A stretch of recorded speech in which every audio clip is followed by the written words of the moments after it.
I am very honored to invite Jim Riepe and Al Shoemaker to please come to the podium.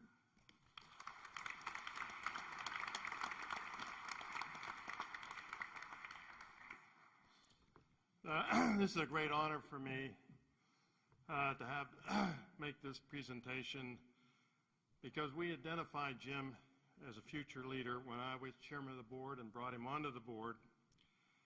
And then about 15 years ago, Paul Miller and I took him out to dinner. We said, Jim, we think you ought to be the next chairman. And he said, oh, I can't do that. I am working and I'm busy. I can't do it. And being the good Pennsylvanians that we are, we lied. We said, trust us. It's no work at all. The president does it all. You know, you just have to show up. And so for years, when I would come back to the trustee meetings, I would get that rolled eye look from Jim like, what the hell were you talking about anyway? In 1965, the Sphinx Senior Society described Jim as a student with a deep-rooted interest in bettering the university. Almost 50 years later, I'd say that statement was remarkably correct.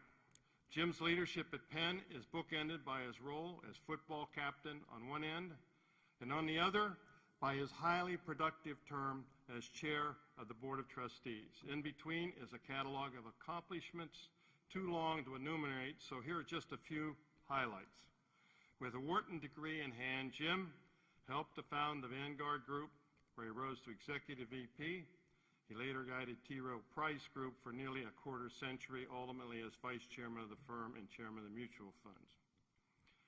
While building a distinguished career in business, Jim still found time for diverse volunteer roles at Penn, from the University Committee for Undergraduate Financial Aid to the Athletic Advisory Board.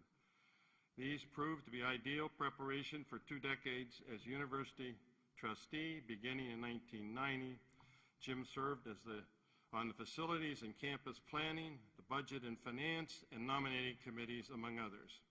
From 1999 to 2009, which is, by the way, the longest time that anybody has chaired the Board of Trustees, Jim led Penn through one of its most successful decades in history.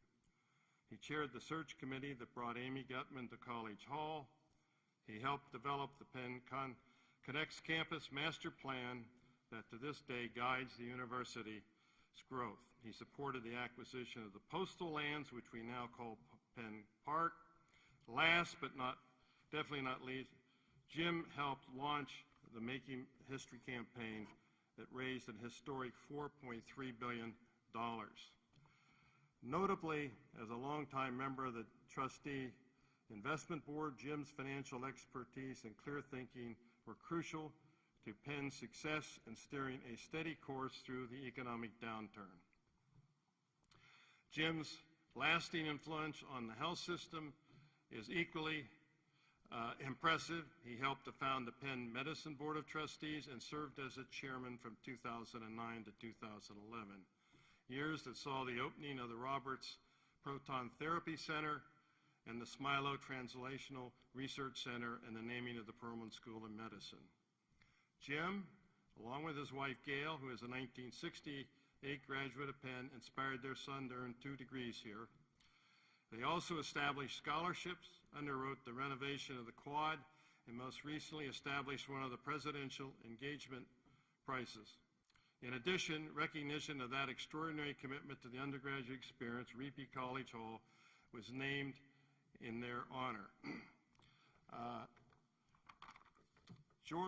George Weiss asked me to make the following announcement, that he got this award in 1986 before they lowered the standards. In short, Jim's leadership has shaped the Penn we know today and helped position our university for the future. Please join me in congratulating one of the great Penn Quakers of all time and my good friend Jim Riepe.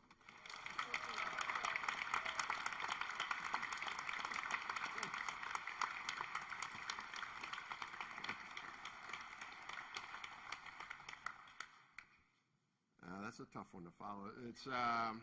I'm glad that CT didn't go into the football record when I was here. Usually Amy feels obligated to mention that. but she was limited in her remarks tonight, so she couldn't go there. I want to thank Al not just for the kind words, but for being such an incredible Penn citizen for so many decades. I'm constantly impressed by his commitment to Penn, by his engagement whenever we ask him, and his ability to push the university to never stop moving forward. He really has been a role model for me through his alumni involvement and is a great friend as well.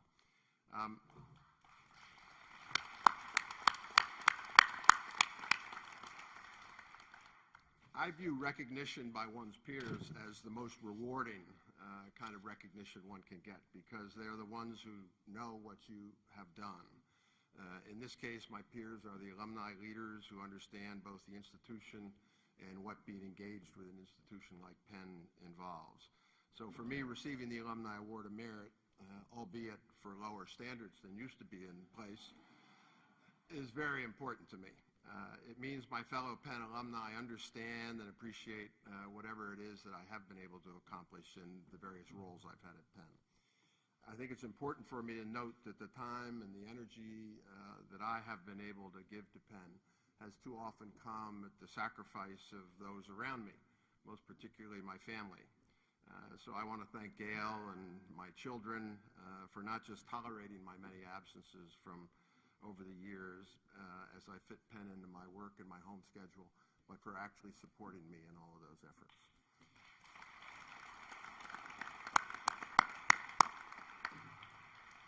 I also want to thank publicly Jean Marie Patella, with whom I have worked for more than 30 years. As so many in the Penn administration know, I could not have been as involved as I have been without her invaluable help. I came to this campus 53 years ago with another fellow from Connecticut, George Weiss. He came from a big city in Hartford. I came from a little town in Milford. And receiving this honor 53 years later has been an opportunity for me to think a little bit about my long engagement at Penn. And I imagine that all the current and past award winners feel as I do, that I have gained much, much more from my involvement with Penn than I have given to Penn. The reward, I think, comes not from the stature or pride one gets from being a Penn alum, but it doesn't come from the roles that we play in our various activities. I think it comes from the relationships that we build as a result of being engaged. It's the relationships with the fellow alumni that we meet and that we work with the loyal and hardworking administrators who so effectively and efficiently operate our university, and with the faculty who have played such a vital role in moving the university forward. In looking back, frankly, it's those relationships that mean the most to me, and I want to sincerely thank all of my fellow trustees, the members of the administration, my friends who are here tonight. I deeply appreciate both your friendship and your commitment to Penn. Arguably, no large academic institution has accomplished more during the last 20 years than Penn has. Our own university has dramatically advanced both its substance and its reputation at what I think in the academic world would be considered light speed. I've been very fortunate indeed to partner with many of the people who drove that success. And for me, that is the honor that stands out the greatest for me. I know that our trustees, President Gutman, and her entire team are focused on continuing that progress with a commitment to excellence in everything we do at Penn. I think as alumni, we can ask for nothing more. So thank you again for this wonderful honor, and go Quakers.